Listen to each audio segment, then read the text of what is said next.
This is the Fix Your Sciatica podcast.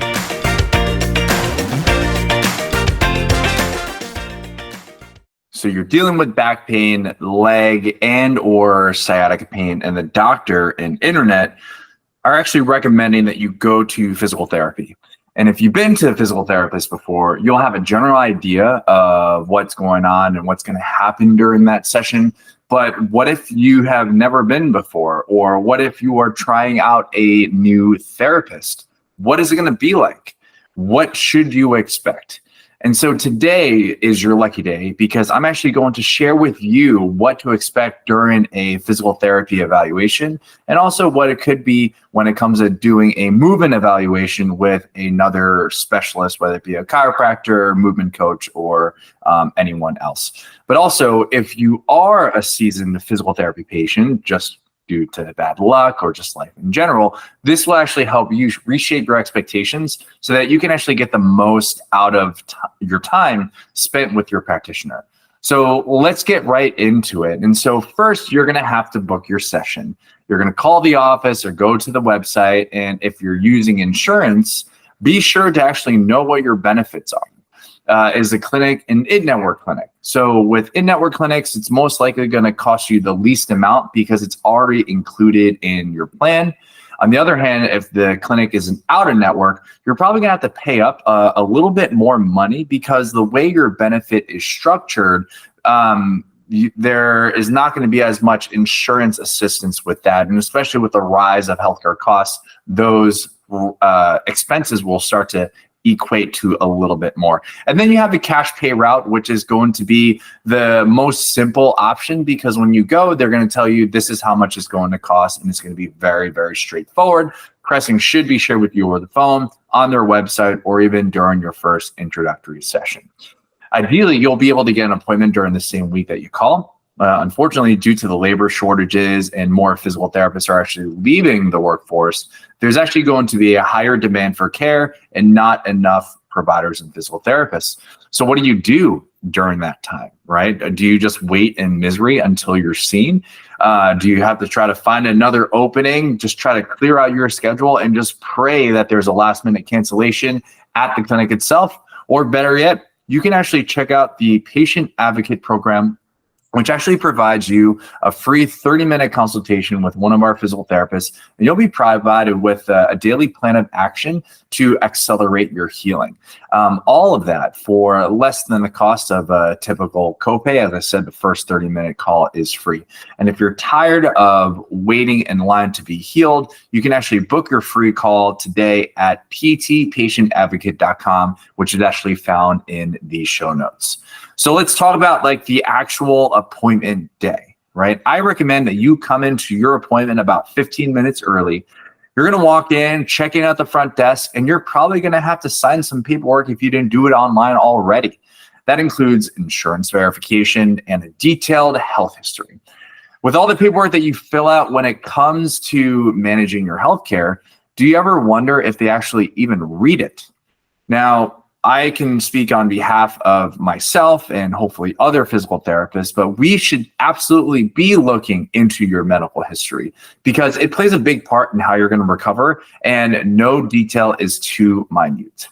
So then from there, you get introduced to your physical therapist, either for the day or the entire plan of care. You're going to step into an exam room, which is either a closed room or a more quiet area of the clinic. And this is where the work is going to actually begin.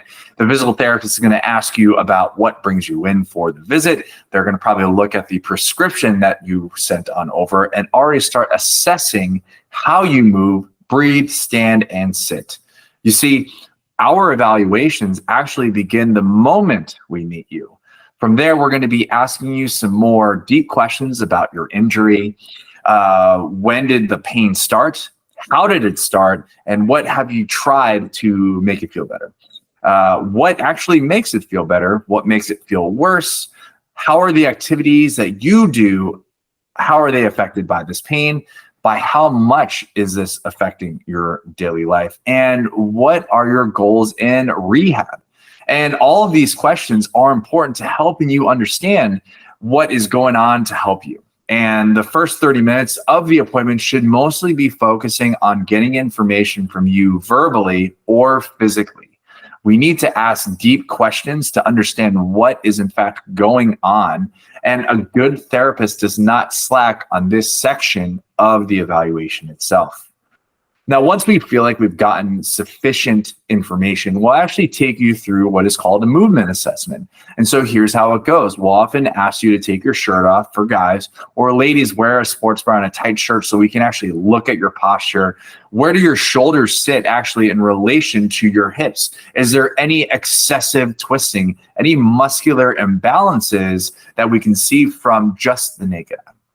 While keeping your shirt off, ideally, we'll ask you to do a couple different movements. The first is what we call active motion. How far can you go by yourself?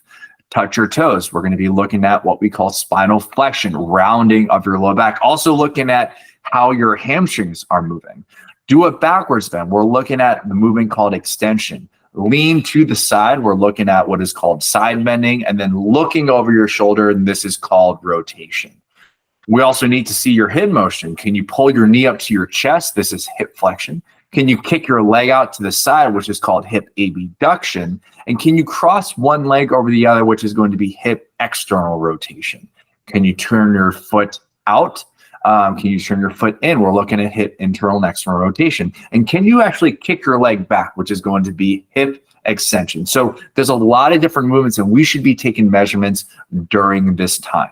And we should be writing it down or communicating, saying, hey, this is normal and this is what you're presenting with. The next step is to actually check your strength. We have to look at core strength. Can you actually maintain a plank? Can you properly brace? And then we have to move on into the hips. So we're also going to assess how your nervous system is working. We'll check your sensation by gently brushing or pressing on your skin, and they should be symmetrical from left and to right. And then we're going to do some special tests to see how, what we call irritable, how sensitive your pain is. We're going to look at the slump test, which assesses the sciatic nerve tension or the length and stiffness. We also might do some other tests, but the slump test is the most common one during the assessment. And so by this time, we're actually gathering information, and what we're trying to do is trying to formulate our hypothesis or educated guess and trying to identify, one, what is the cause of the issue and what tools and exercises would be the best fit for you. The next step is actually the fun part. This is actually, we have to start working on some pain relief because you're going in because you have pain. And so based on the previously listed information, we might take two approaches. We have one, which is going to be the shotgun approach or the step-by-step breakdown. And so the shotgun approach is going to be, all right, so I got this information, but I'm going to give you one exercise after the other and not take any time to pause to see if these exercises are helping you. You'll often be given maybe one or two stretches and then some strengthening exercises. And during this time, you're probably not going to be asked, how do these exercises actually influence your pain? Does it make you feel better, worse, or have no change? You'll probably ask, though, how does this feel? And more often than not, you're probably going to say, they're all right, because it doesn't make you feel worse. It doesn't make you feel better, but it's more of like a neutral response. And the physical therapist will often accept this answer and then give it to you as a home exercise program. So again, shotgun approach. Okay, you have leg pain. Let me give you 15 different exercises. I will keep doing it until you just get better over time, or you just get so fed up that you decide to move to someone else. The step-by-step breakdown would actually be a little slower, yet yield better and faster results. And so based on the information that you provided, we're going to find the positions, stretches, and exercises that actually emulate the same positions that you shared with us during the interview that provided you a sense of relief or even just a little reprieve from your pain. And so if you're feeling better in standing and back extensions, then we'd actually look at how repeated back extensions do for your pain. And if you say this exercise feels okay, all right, it's our job to dig a little bit deeper and say, well, what do you mean by that? Does it actually improve your symptoms? Does it make your pain move around? And your responses will actually dictate the next steps.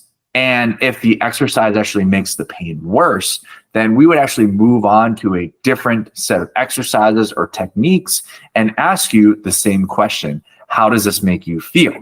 We're actually going to continue to do this throughout the whole day or throughout the whole session until we have about 2 to 5 exercises or techniques for you to follow on a regular basis.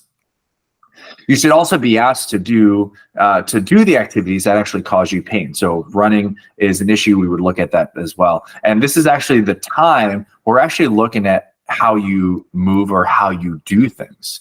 Now, exercises are great, but if you inherently are doing just your normal day-to-day activities incorrectly, causing more pain, you're just wasting your time by trying to do more exercises and stretches.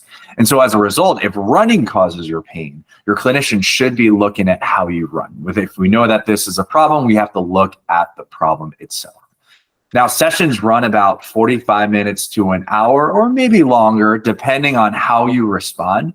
And then you're going to be given a program to follow in between sessions. And the frequency of how many times you see your provider, your physical therapist, or any other one should actually depend on your needs and as well as your schedule. And the exercises are there to actually target your pain should be done as an as needed basis, meaning that whenever your pain does come back or you do have a flare up, it's a great opportunity to focus on actually doing those exercises to bring the pain down. I like to call it putting out the fire.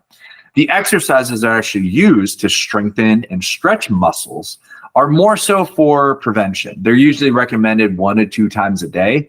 And the key to success is actually sticking with the program, but also communicating with your provider, letting them know if the program is working or not. And so don't hesitate to tell them that the program isn't working. It's actually our jobs as physical therapists, even providers who are focused on relieving your pain, to actually make you feel better. And we won't know if we're making you feel better unless you tell us that it is in fact working. And so as you in fact do get better, your program is actually going to progress, making things a little bit more challenging. And that way we can get you close to normal function. Eventually you're going to be discharged. Our jobs is to get to the point where you don't need us anymore. And so from there, you're going to be meeting with your clinician as many times as you need to have that communication. And so, as you know, it is important to be able to share how you are feeling. And so today, what I've shared with you should actually be a painting of how a provider should be treating you. And if you're looking back and you're thinking, oh, that's actually not what the process was like, then share this information with them to actually help them to help you more. If you're not happy with the results of what you're getting from therapy, it's okay to totally switch as well. Now, if you don't have time to meet for an hour a week or 45 minutes a couple times a week, then I said this at the beginning of this episode, but the Patient Advocate program may be exactly for you. So manage your pain in as little as 15 minutes a day, and you don't ever need to actually go set up appointments or even leave your home. You can get on-demand care as you need it, and it's extremely convenient for you, all for less than an average copay. So you can check it out at the ptpatientadvocate.com, and the link is in the show notes. And I hope this is helpful for you. Thank you so much for tuning in. We hope you got some help from today's podcast. And for more info, check us out at ifixyoursciatica.com. Have a fantastic and pain-free day. No patient-therapist relationship is formed by listening to this podcast. We are not providing medical advice, and all information should be confirmed by a medical provider.